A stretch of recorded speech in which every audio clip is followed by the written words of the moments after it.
Greetings,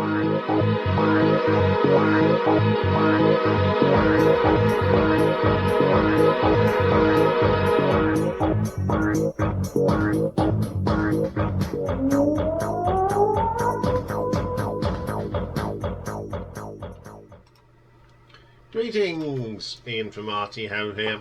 Hope you're all well.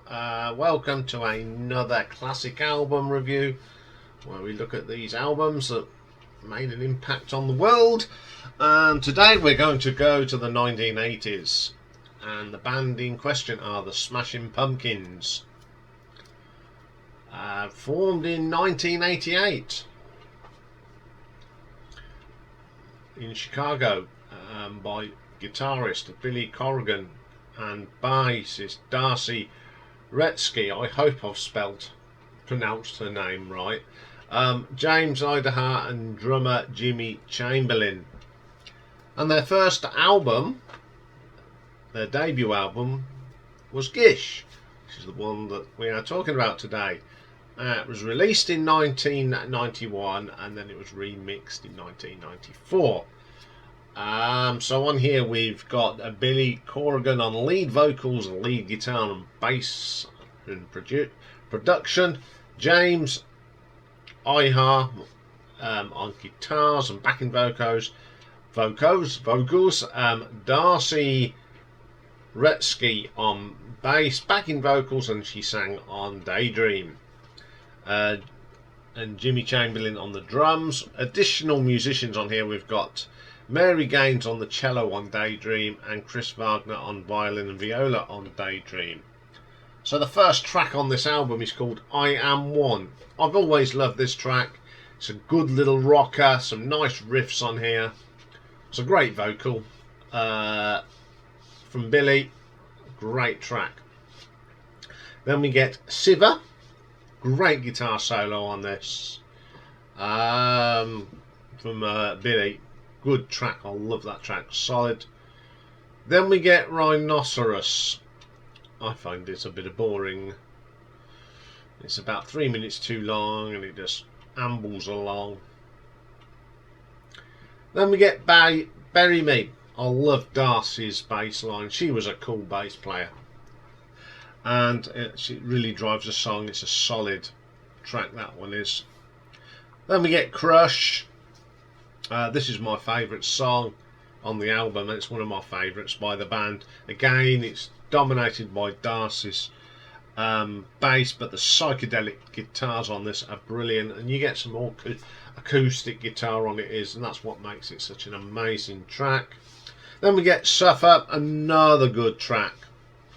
Got a great bass line on here again from Darcy. The drumming from Jimmy is superb. It's a really fantastic atmospheric track. Snail. It's got a great guitar solo, and apart from that there's nothing going on. It does go at a snail's pace, but it's a pretty melodic track. Tristessa. It's a really good track. Drumming from Jimmy's great on this. Superb little track. Window Pane, I love this. The vocals from Billy are brilliant, and then the drums kick in. It's great. And then we get Daydream. This is Darcy singing, and she's got a nice voice on this. Really different with the strings. And then it goes quiet, and then we get this I'm Going Crazy coming in. It's got some really nice guitar. It's a bit of a demo sort of thing. I think they bunged on at the end. So what did the old critics think? Well, Gish met with largely enthusiastic reviews on the month of its release. Chris Haim of Chicago Tribune credited producer Butch Vig for helping the band achieve a clearly defined and big, bold, punchy sound for the album.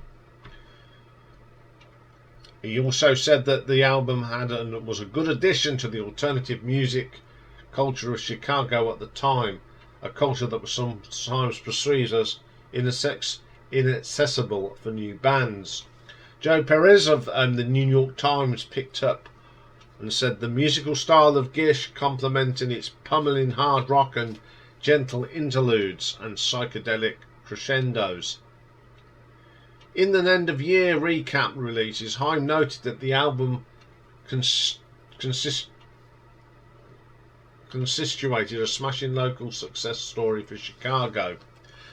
Also, the Tribune called Gish perhaps the most audacious and accomplished album of 1991. But a year later, Cott listed the album as one of the best of 1990 to 1991, and Rolling Stone called it an awe-inspiring, calculated chaos of swirling energy. So the AllMusic have given it a 4 stars. Chicago Tribune gave it 3.1. Encyclopedia of Popular Music gave it a 3. Entertainment Weekly gave it a B. The LA Times gave it 3. NME gave it a 7 out of 10. Pitchfork gave it an 8.3.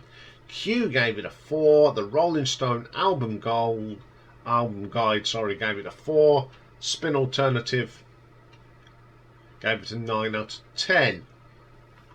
Now, when it came out,